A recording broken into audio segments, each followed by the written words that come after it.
विधानसभा में मुख्यमंत्री के सामने आपस में विपक्ष आप लोगों से भिड़ गए, हाथा मुक्की, कुर्सी चला चलो सब हो गया। एसआईआर को लेकर, वोटर लिस्ट पुनरीक्षण को लेकर, मतलब क्या कहेंगे? लगातार विपक्ष हमलावर है। उनका कहना है कि 2 करोड़ से अधिक मतदाताओं का आप लोग नाम कटवा रहे हैं।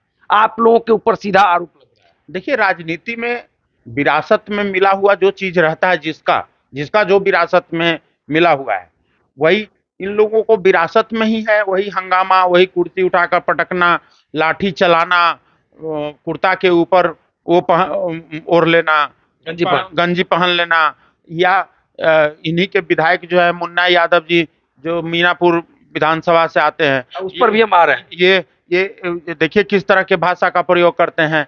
ये मंगनी लाल मंडल जो इम्पोर्टेड प्रदेश अध्यक्ष हैं, इनके यहाँ जो मंगनी लाल मंडल जी हैं, जो इम्पोर्टेड हैं, किसी दूसरे पार्टी से लेकर प्रदेश अध्यक्ष बनाए, इनको अब्दुल बारी सिद्दीकी के नेतृत्व पे भरोसा नहीं है, या यूं कह ले कि अल्पसंख्यक को ये नेतृत्व नहीं देना चाहते हैं। तो इस तरह के ड्रामा कर करके लोग जातीय उन्माद, धार्मिक उन्माद फैला के सामाजिक न्याय के आड़ में न अपने परिवार का रक्षा कर पा रहे हैं, न 14 करोड़ बिहारी का रक्षा कर पा रहे हैं। लगातार कहना तो उनका है कि वोटर लिस्ट से आप लोग नाम कटवा रहे हैं, बाढ़ का मौसम है, उनके पास कागज कहां से आएगा, पंजाब में लोग हैं, उनका नाम कट जाएगा। तो पंजाब में, देखिए, पंजाब हो, बंगाल हो, कहीं भी काम करने गए हैं, जब वहां से प्रवासी मजदूर है, प्रवासी एम्प्लॉय वहां से पैसा भेज सकते हैं बिहार, तो उनको पता है कि उनको वोटर आईडी में अपना नाम कैसे जुड़वाना है। ये उनकी चिंता ना करे। चिंता अगर करना है तो अब यही तो इनकी प्रॉब्लम है। इनको जनता की चिंता करना चाहिए, तो चुनाव आयोग का चिंता करने लगते हैं। अरे, चुनाव आयोग एक संवैधानिक संस्था है, उसका काम है निष्पक्ष चुनाव कराना। या पूछ लीजिए कि बांग्लादेशी वोटर पे ज्यादा भरोसा है कि बिहार के वोटर पे भरोसा है? इनको बिहार के वोटर पे तो भरोसा है नहीं। न जनता का इन पर विश्वास है, न जनता को इन पर विश्वास है, न इनका विश्वास जनता पे है। तो इनको तो बांग्लादेशी वोटर चाहिए, रोहिंग्या चाहिए, ये पर ऐसे फर्जी वोटर चाहिए जिसके माध्यम से सत्ता की वापसी करना चाहते हैं। इनको कहीं कोई प्रॉब्लम नहीं है। देखिए, इनकी तिलमिलाहट तभी आती है सामने, या तो एनडीए वहां जीत रही होती है या फिर जीत चुकी होती है। ऐसी परिस्थिति में इनकी बौखलाहट शुरू हो गई। मैं आपको गारंटी के साथ कह रहा हूं रंजीत भाई, ये चुनाव हारने वाले हैं, और हारने के बाद आप ऑन रिकॉर्ड रखिएगा बयान को, ये हारने वाले हैं, और हारने के बाद इस बयान को जरूर काट के आप चलाइएगा। परिणाम के बाद ये लोग एक विलाप करेंगे ये मीडिया के सामने आकर कि हमने तो एसआईआर के लिए बोला था ना, एसआईआर में तो हमारे वोटर के नाम ही काट दिए, इसलिए हम चुनाव हार गए। अच्छा। ये एक मसौदा तैयार कर रहे हैं। ये हमेशा हार की जिम्मेदारी ठिकरा मान गए कि हम चुनाव हार रहे हैं। निश्चित रूप से, तभी तो इतना विलाप कर रहे हैं। अच्छा, ये बताइए, मुख्यमंत्री के चेहरा पर सीएम फेस तो सबसे ज्यादा तेजस्वी यादव को लोग सर, सीएम फेस तो जनता तय करेगी ना। तो पिछले बार भी तो सबसे ज्यादा थे, क्या हो गया? अपने ही राष्ट्रीय अध्यक्ष अपने ही पिताजी का फोटो गायब करके भी चुनाव प्रचार किए पूरे बिहार में। एक दिन में 15-15 सभा किए, क्या हो गया? तो पानी तो लोग कहते हैं कि पिला दिया आप लोगों को। सरकार तो नहीं बना पाया। चिराग पासवान ही फैक्टर बन गए, बता रहे हैं लोग। नहीं, चिराग पासवान नहीं लड़े रहते तो। हाँ, तो ये तो आपने सही बोला ना, कि अगर चिराग पासवान जी अलग होकर नहीं लड़े होते, तो ये जो 75 विधायक का दम बढ़ते हैं, 80 विधायक बनने का जो धर्म सबसे बड़ी पार्टी विधानसभा में जो कहते हैं, इनका रियल पिक्चर, इनका तो नेता प्रतिपक्षी राघोपुर से हार जाता। अच्छा। ये तो चिराग पासवान जी का देन है जो वो भी जीते हैं। 75 विधायक, अगर 45 विधायक अगर जदयू का हारा है, अगर चिराग पासवान जी के कारण 2020 में, तो वो 45 जीता कौन है? तो 75 में से 45 माइनस कर दिए, कितना पासवान फैक्टर बना, कितना हुआ? चिराग पासवान जी के कारण ही आरजेडी का 75 विधायक बना। अगर चिराग पासवान जी एनडीए के साथ 2020 में लड़ गए होते, तो इनकी रियल पिक्चर 30 के आसपास होती। और 2010 के चुनाव को याद करिए, 22 सीट पे तो जीते थे।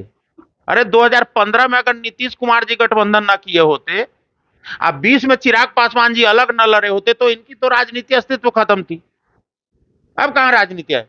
अब इनको जैसे विधायक कह रहे हैं, मुन्ना यादव मुजफ्फरपुर के मीनापुर से विधायक हैं, कि अब आपको नीचे रहना होगा। सिंह, मिश्रा, शुक्ला, तिवारी, पांडे, नीचे रहा। ये असलियत है, यही तो असली चरित्र, तराका भर रहे हैं। यही तो असली चरित्र है राष्ट्रीय जनता दल का। जो मुन्ना यादव जी हमारे बोल रहे हैं भाई, वो वही उनका असली चरित्र है। ये कहते हैं ना कि भेड़िया अगर शेर की खाल ओढ़ ले तो वो शेर नहीं कहलाता ना।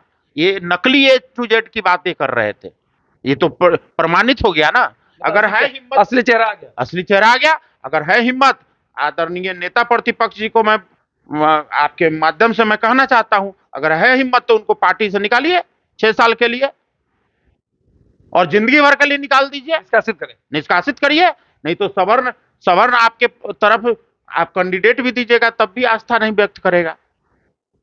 आप इनके पास हथियार क्या होता है कि सवर्ण को कैंडिडेट बना दो तो सवर्ण के वोट आ जाए? नहीं मिलेगा सर, नहीं मिलेगा, बिल्कुल नहीं मिलेगा। अगर मुन्ना यादव इस तरीके से कहेंगे तो एक तरफ रितु जायसवाल सीतामढ़ी में बयान देती है, रातों रात क्या होता है आप ही लोग कवर किए थे ना। आप बताइए ना क्या स्थिति थी। तो लोग कहते हैं टाइटल खा गया। हाँ, तो इसलिए ना कहते थे कि आप टाइटल देख के पानी पीता था सब, ऐसा ही कुछ बयान दिया था ना। तो ये लोग नफरती लोग हैं, ये लोग जातीय, देखिए सामाजिक न्याय के आड़ में इन्होंने सिर्फ जातीय उन्माद और धार्मिक उन्माद किया है। नरसंहार करवाया, दंगा करवाया, उस दंगा और नरसंहार पे अपनी रोटी सेक कर अपने आप को, अपने परिवार को सेटलमेंट किया है। तो ऐसे ऐसे लोगों को तो सोचना पड़ेगा ना सर। क्या लग रहा है 2025 विधानसभा चुनाव का आगाज हो चुका है, अंतिम मॉनसून सत्र चल रहा है, इसके बाद सत्र समाप्त होगा। बिहार के लिए कुछ चिराग पासवान डिमांड करेंगे? देखिए, आदरणीय चिराग पासवान जी पिछले 1.5 साल से केंद्रीय मंत्री हैं। 1.5 साल में जिस तरीके का बिहार में काम किए हैं और जिस तरीके से बन चुका है, जैसे मखाना बोर्ड आपने देखा होगा, अभी हाजीपुर में निफ्टम आ गया, हर एक लोकल को वोकल बनाने की बात कर रहे हैं। जैसे कि हाजीपुर में केला का प्रोसेसिंग करके कैसे हम बेहतर बना ले, हम उसको वैश्विक बाजार में कैसे हम डायरेक्ट वो करें, बायर सेलर मीट करवाए थे। मुजफ्फरपुर के लीची को किस तरीके से ब्रांडिंग करके हमें विदेश में भेजना है। तो इस तरह के अनगिनत काम उन्होंने किया है। आने वाले समय में अब वो बिहार के अंदर, बिहार विधानसभा में हमारी पार्टी, हमारे नेता की मजबूत भूमिका होगी, और आदरणीय नीतीश कुमार जी के अनुभव और आदरणीय चिराग पासवान जी के युवा सोच, बिहार फर्स्ट, बिहारी फर्स्ट वाले विजन का सरकार आपको देखने को मिलेगी। चलिए, अंतिम सवाल, रंजन सिंह लोजपा रामविलास के लिए खूब पसीना बहाते हैं। लोग कहते हैं कि रंजन सिंह ईमानदारी से पार्टी के लिए काम करते हैं। क्या 2025 विधानसभा चुनाव में रंजन सिंह या उनके परिवार के लोग कहीं से उम्मीदवार हो सकते हैं? ये तो नेता को और जनता को तय करना है। नेता को अगर लगता है कि रंजन सिंह का मेहनत है और रंजन सिंह को प्रतिनिधित्व करना चाहिए, अगर मेरे पार्टी का आदेश होता है कि आप दरी बिछाओ तो मैं दरी बिछाता हूं, मैं तो ऐसा कार्य करता हूं। आप पता कर लीजिएगा कहीं जाकर, मेरे पार्टी में भी या कहीं भी जो हमें जानते हैं, हमें अगर द्वार पे खड़ा कर दिया तो द्वारपाल की भूमिका में, आज प्रवक्ता बना दिया पार्टी में, हमारा रोज 5 डिबेट आता है, रोज 5 बयान आता है। पिछले 2 महीने में 200 डिबेट हमने किए। तो पार्टी हमें प्रवक्ता बनाती है, संगठन का काम करने की जिम्मेवारी मिली। तो देखिए, हाजीपुर में हमने संगठन बनाया, मुजफ्फरपुर में संगठन, सब जगह से हमने जितवाया है कैंडिडेट को। तो पार्टी जो मुझे भूमिका में देखना चाहेगी, मैं उसके लिए तैयार हूं। पार्टी के लिए आदेश, नेता का आदेश और जनता के लिए समर्पित है रंजन सिंह, और रहेगा।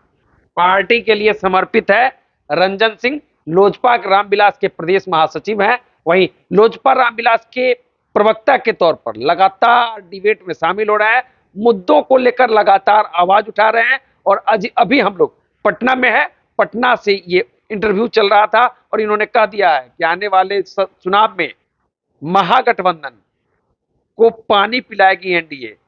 क्या होगा भविष्य के गर्भ में है। तो चलिए, बाकी इस वीडियो पर आपकी क्या प्रतिक्रिया है कमेंट करके बता सकते हैं। हमसे जुड़ने के लिए आपको बहुत बहुत धन्यवाद भाई।